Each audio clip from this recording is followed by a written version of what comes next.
स्वामी अखंडानंद सरस्वती कृत भक्ति योग संगति। 12वें अध्याय के प्रारंभ में अर्जुन यह प्रश्न नहीं कर रहा है कि ज्ञान श्रेष्ठ है या भक्ति, निर्गुण तत्व श्रेष्ठ है या सगुण तत्व। प्रश्न यह किया गया है कि उपासना किसकी सुगम है, सगुण की या निर्गुण की।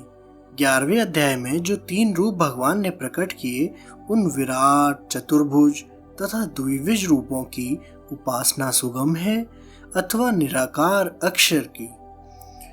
उनमें विशेष को जानने के लिए प्रश्न किया गया है। भगवान ने ज्ञानी त्वात्मेव मे मतम यह तो पहले ही कहा है। यहाँ ज्ञान की बात है, निर्गुण अव्यक्त अक्षर तत्व की उपासना तथा सगुण की उपासना की। इसलिए उत्तर देते समय भगवान ने कहा कि फल दोनों का समान है। देहाभिमान रहित के लिए निर्गुण की और देहाभिमान युक्त के लिए सगुण की उपासना सुगम है। देहाभिमानी के लिए निर्गुण की उपासना कठिन है। अर्जुन वाच एवं सतत युक्ता ये भक्तास्त्वाम पर्युपासते। 12वां अध्याय। अर्जुन ने प्रश्न किया इस प्रकार जैसे 11वें अध्याय के अंतिम श्लोक में मत कर्म कृत आदि से कहा गया है, वैसे जो भक्त निरंतर सर्वदा आपकी उपासना करते हैं और जो अक्षर अव्यक्त की उपासना करते हैं, इन दोनों में योग की श्रेष्ठ स्थिति का ज्ञाता कौन है। अर्जुन उवाच। प्रश्न अर्जुन कर रहा है। महाभारत के टीकाकार ने अर्जुन का अर्थ किया है सरल चित्त। प्रश्नकर्ता को सरल हृदय होना चाहिए। जिस प्रश्न का उत्तर प्रश्नकर्ता को ज्ञात है अथवा जिसके संबंध में उसकी मान्यता निश्चित है, उसके विषय में प्रश्न नहीं करना चाहिए। जब चित्त में सचमुच जिज्ञासा हो, कोई शंका अथवा संशय हो, तभी प्रश्न करना चाहिए। अर्जुन ने भक्त का स्वरूप बतलाया है। सतत युक्ता, भक्त निरंतर भगवान से संयुक्त रहता है। भगवान ने भी कहा है मय्यावेश्य मनो ये मां नित्य युक्ता उपासते। भक्ति जीव को भगवान से जोड़ने की लाइन है। जैसे हमारे घर का बिजली का बल्ब पावर हाउस के लाइन के द्वारा जुड़ा है, यदि लाइन कट जाए तो बल्ब के प्रकाश नहीं रहेगा। ऐसे ही भक्त भक्ति के द्वारा निरंतर भगवान से जुड़ा है। भक्ति का अर्थ है विभाग, संपूर्ण जगत में व्याप्त परमात्मा की सत्ता, ज्ञान और आनंद हमारे संबंध को जगत के से विभक्त करके भगवान के साथ संबंध कराती है, उसे भक्ति कहते हैं। अतः सतत युक्ता अर्थात भक्ति की धारा कभी टूटे नहीं। पर्युपासते परि, सर्वत्र अर्थात सर्वत्र भगवान को देखता है।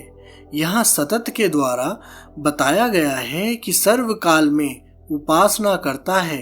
पर्युपासते के द्वारा कहा गया है कि सर्व देश में उपासना करता है। इस प्रकार यहाँ भक्ति के गंभीर स्वरूप का निरूपण है। निर्गुण उपासना तथा सगुण उपासना की यहाँ तुलना है। अतएव सगुण उपासना के गंभीर स्वरूप का ही विवेचन है।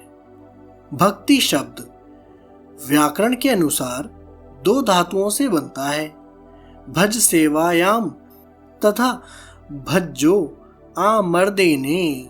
भजनम भक्ति, प्रेम पूर्वक भजन करना भक्ति है, तथा भज्जते अनया इति भक्ति, भगवान के अतिरिक्त दूसरे सबसे संबंध तोड़ देना भक्ति है।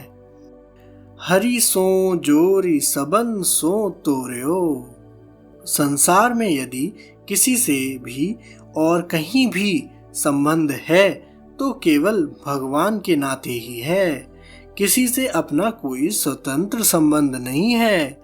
संसार में पिता पुत्र, पति पत्नी आदि का संबंध स्वतंत्र संबंध होता है, लेकिन भक्त का किसी से स्वतंत्र संबंध नहीं होता। जैसे गुरु भाई या गुरु बहन आदि संबंध गुरु के नाते हैं। अब यदि कोई गुरु को तो छोड़ दे और गुरु भाई और गुरु बहन से संबंध बनाए रखे तो यह स्वतंत्र संबंध हो गया। अब पति का छोटा भाई उसका देवर, पति का पिता ससुर, पति की माता सास, इस प्रकार पति के नाते उसके सब संबंध बन गए। यदि पति के साथ विवाह विच्छेद हो जाए तो फिर उस देवर ससुर आदि का संबंध बनाए रखना कैसा है। जाके प्रिय न राम वैदेही तजिए ताहि कोटि वैरिसम जदपि परम स्नेही तजेयु पिता प्रहलाद विभीषण बंधु भरत महतारी बलि गुरु तजयो कंत ब्रज बनितनी भय मुद मंगलकारी नाते नेह राम के मनियत सुहृद सुसेव्य जहां लौम अंजन कहाँ आँख जेही फूटे बहु तक कहाँ कहाँ लौं तुलसी सो सब भांति परम हितु पूज्य प्राण ते प्यारो जाते होई स्नेह राम पद ए तो मतो हमारो। भगवान के साथ सेवा का, विश्वास का तथा प्रेम का संबंध जोड़ लेना ही भक्ति योग है। योग अर्थात लगे रहना, सतत, अखंड। जैसे गंगा जी की धारा अखंड रूप से समुद्र में गिरती है। हरि से लागा रहूं रे भाई तेरी बनत बनत बन जाए। भगवान के नाम, रूप, गुण, लीला, सौंदर्य, माधुर्य का श्रवण करके चित्त द्रवित हो अर्थात पहले से पकड़े हुए आकार को त्याग दे।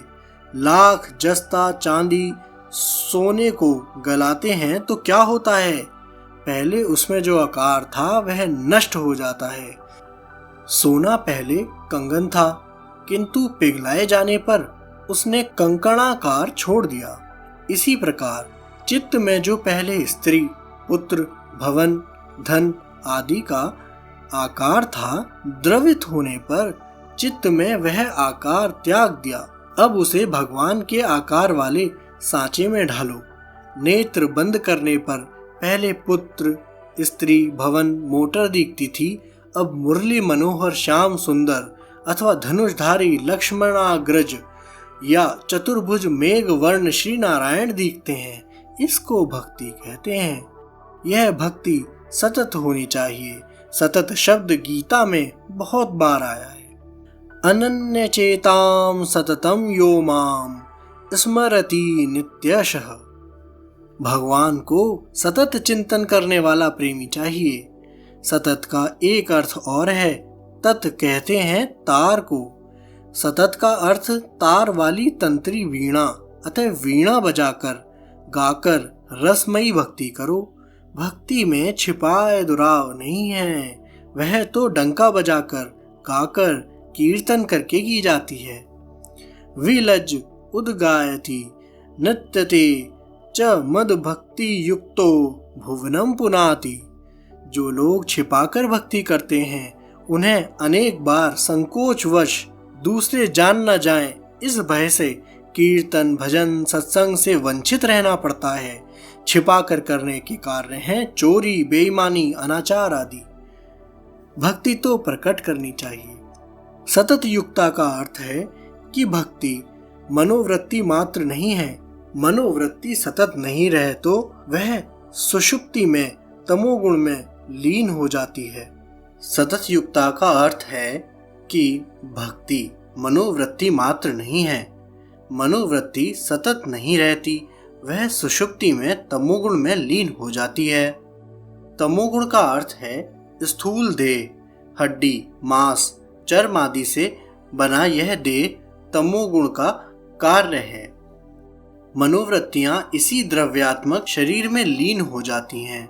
शरीर का स्पर्श करो, इसे हिलाओ डुलाओ तो वे जागें। लेकिन भक्ति तो ऐसी वस्तु है जो मनोवृत्तियों के लीन हो जाने पर भी रहती है। स्मृति तथा विस्मृति दोनों में वह रहती है। इसी से उसे सतत रखा जा सकता है। पुत्र का स्मरण होना एक बात है, उसे भूल जाना दूसरी ओर उससे प्रेम होना, इन दोनों में भिन्न बात है। कार्य करते समय पुत्र का स्मरण नहीं रहता, किंतु इससे पुत्र में जो प्रेम है वह घट तो नहीं जाता। इसी प्रकार कार्य के समय तथा निद्रा के पति पुत्र, धन आदि सब भूल जाते हैं, किंतु उनका प्रेम बना रहता है। प्रेम विस्मृति से भूल जाने से नष्ट नहीं होता और स्मरण करने से उत्पन्न नहीं होता, किंतु उनका प्रेम बना रहता है। इसी प्रकार कार्य के समय तथा निद्रा में पति, पुत्र, धन आदि सब भूल जाते हैं, किंतु उनका प्रेम बना रहता है। प्रेम विस्मृति से भूल जाने से नष्ट नहीं होता और स्मरण करने से उत्पन्न नहीं होता। वह स्मृति विस्मृति से भिन्न है। वह रागात्मक संस्कार है। भक्ति रागात्मक संस्कार है। अतः ऐसी भक्ति करो कि वह तुम्हारी नस नस में समा जाए। एक बार अर्जुन जब द्वारका में थे, श्री कृष्ण के राजभवन में सो गए। सोते हुए उनके श्वास से कृष्ण कृष्ण की ध्वनि निकलने लगी। जागते हुए लोगों का नाम संकीर्तन तो श्री कृष्णचंद्र ने बहुत सुना था, किंतु यह सोते हुए अर्जुन के श्वास से निकलती नाम ध्वनि पहली बार सुनाई पड़ी थी। भगवान श्री कृष्ण प्रेम गदगद शांत होकर उसे सुनने लगे। उधर महारानी रुक्मिणी के राजभवन में कोई उत्सव था। उसमें पूजन दान के लिए समय पर श्री कृष्ण चंद्र नहीं आए तो रुक्मिणी जी को चिंता हुई। देवर्षि नारद ने कहा, मैं बुला लाता हूँ। देवर्षि पहुंचे तो श्री कृष्ण ने संकेत कर दिया कि चुप रहिए, बोलिए मत। अर्जुन के श्वास से निकलती नाम ध्वनि सुनकर देवर्षि भी प्रेम विभोर हो गए और अपनी वीणा पर धीरे धीरे अंगुली चलाने लगे। जब देर तक नारद जी नहीं लौटे तो सत्यभामा जी बुलाने आए। द्वारिकाधीश ने उन्हें भी चुप रहने का संकेत कर दिया। वे भी उस ध्वनि से प्रेम मग्न होकर ताली बजाकर ताल देने लगी। इन्हें भी जब देर हुई तो स्वयं महारानी रुक्मिणी पधारी। उन्होंने भी जब अर्जुन के श्वास से निकलती कृष्ण कृष्ण की ध्वनि सुनी तो देवर्षि को वीणा बजाते, सत्यभामा को ताल देते तथा श्री कृष्ण को प्रेम विभोर देखा तो वे प्रेम विहल होकर नृत्य करने लगीं। उन्हें नृत्य करते देखकर नटनागर भी नाचने लगे। प्रेम के इस आवेश में सब यह भूल गए कि अर्जुन सो रहे हैं। इस नृत्य संगीत के कोलाहल से अर्जुन जागे तो चकित रह गए। उन्होंने पूछा, आज ये उत्सव कैसा? भगवान बोले, अर्जुन आज तुम्हारे दिल का राज जाहिर हो गया है, इसलिए यह उत्सव हो रहा है। इस कथा का तात्पर्य यह है कि भक्त भगवान से सदा युक्त रहे, जागते सोते, चलते फिरते, उठते बैठते, खाते पीते सभी स्थितियों में कृष्ण से जुड़ा रहे। संग वर्जितः, दूसरे किसी का चिंतन नहीं, किसी में राग आसक्ति नहीं होनी चाहिए। जो दूसरों का चिंतन करते हैं वे राग से चिंतन करें या द्वेष से, वे संसारी पुरुष हैं। बिना राग द्वेष के भी मनोराज्य होता है। भगवान को छोड़कर अन्य का चिंतन बिना राग द्वेष के भी संसारी पुरुष ही करता है। अतः जो अन्य का चिंतन करता ही नहीं, केवल भगवान का चिंतन करता है और पर्युपासते, जहाँ कहीं भी रन में वन में सर्वत्र चिंतन करता है, ऐसा सब देश में तथा सब काल में उपासना करने वाला भक्त है। ऐसा भक्त और जो अव्यक्त अक्षर की उपासना करता है, इन दोनों में योग का श्रेष्ठ ज्ञाता कौन है, यह अर्जुन का प्रश्न है। गीता में दूसरे अध्याय से लेकर 10वें अध्याय तक यह स्पष्ट नहीं होता कि उपासना साकार की या निराकार की। 11वें अध्याय में आकर ही साकार उपासना स्पष्ट होती है। इस 11वें अध्याय में भगवान ने बार बार अपने साकार रूप को देखने की बात कही है। अतः अर्जुन पूछता है कि एक तो वे भक्त हैं जिनका वर्णन आपने 11वें अध्याय में मत कर्म कृन मत परमा आदि से वर्णन किया है, और दूसरे अव्यक्त अक्षर के उपासक हैं। इनमें योग का श्रेष्ठ ज्ञाता कौन है? अक्षर का अर्थ है अविनाशी, जो क्षरित ना हो। यह अक्षर है। हिंदी, गुजराती, बंगला, अंग्रेजी आदि चाहे जो भाषा हो, उसमें लिखने की शैली तो भिन्न भिन्न होगी, का रूप आकृति भिन्न भिन्न होगी, किंतु बोलना होगा तब उसे सब कहेंगे। छोटे छोटे पत्थर के टुकड़ों से का आकार बना दो तो वे पत्थर के टुकड़े नहीं हैं, और ना उन टुकड़ों से बनी आकृति है। लिपि और अक्षर में भेद है। अक्षर तो वह है जो मुख से बोला जाता है। संसार में इसी प्रकार आकृतियां भिन्न भिन्न हैं। देवी स्त्री की आकृति में, नारायण चतुर्भुज पुरुषाकार में, सूर्य ज्योतिर्मय, गणेश तुंदल शुंडकारी में, शंकर जी त्रिलोचन या लिंग मूर्ति, किंतु सब में जो ईश्वर है वह एक है, अक्षर है। इसी प्रकार संस्कार के समस्त रूप, चाहे वे उद्भिज हो, स्वेदज हो, अंडज हो या पिंडज हो, आकृति उनकी भिन्न भिन्न है, लेकिन इन सब रूपों में जो इनसे परे रहता हुआ भी व्याप्त है वह अक्षर है। व्याकरण के महाभाष्यकार महर्षि पतंजलि ने परिभाषा की है, अश्नुते इति अक्षरः। यहाँ अनुष्यते व्याप्नोति के अर्थ में है। सब में व्याप्त जो अविनाशी हैं वह अक्षर है। शराद व्यक्तिरिक्त अक्षरः, जो शर से भिन्न है वह अक्षर है। शरः सर्वाणि भूतानि कूटस्थोक्षर मुच्यते। ये तीन परिभाषाएं अक्षर की व्याकरण के अनुसार हैं। वेदांती कहते हैं नास्ति क्षर यस्मिन् स अक्षरः, जिसमें शर सत्ता है ही नहीं, केवल प्रतीयमान है। अव्यक्त से व्यक्त होता ही नहीं, उसमें केवल व्यक्त का विवृत होता है।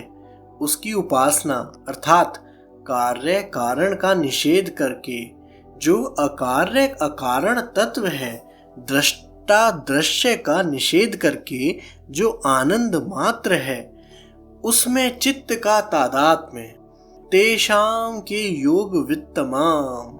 योग का अर्थ है परमात्मा की प्राप्ति का साधन। विद मतलब ज्ञाता और वितर मतलब अच्छा ज्ञाता तथा वित्तम श्रेष्ठ ज्ञाता।